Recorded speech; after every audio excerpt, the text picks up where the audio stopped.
ভাইয়া আমরা যেটুকু জানতে পারলাম আপনি ছোট থেকেই গান গান। হুম। কিন্তু কার থেকে গানটা শেখা আসলে? গানটা আসলে কারোর থেকে নয়। ওই যে বললাম আমার ওই মানে মামা আমাকে এটা করতো, ফাজলামো করতো যে, ফাজলামো করতে, "হ্যাঁ, করতে কণ্ঠ গানটা তোর কণ্ঠ ভালো। তুই গান স্টার্ট কর, গান শুরু কর।"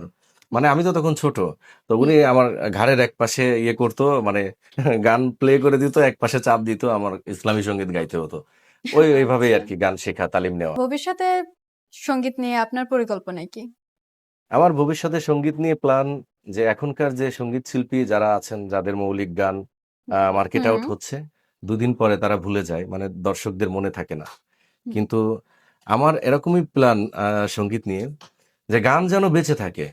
এখনো পর্যন্ত যেমন কিছু সৃষ্টি আছে, এখানে শ্রোতা দর্শক যারা শুনছেন, যেমন আমি যদি বলি লা লা লা লা লা লা লা লা লা লা, আমার গাওয়া লাগবে না, মানে ওয়ার্ড বসানো লাগবে না।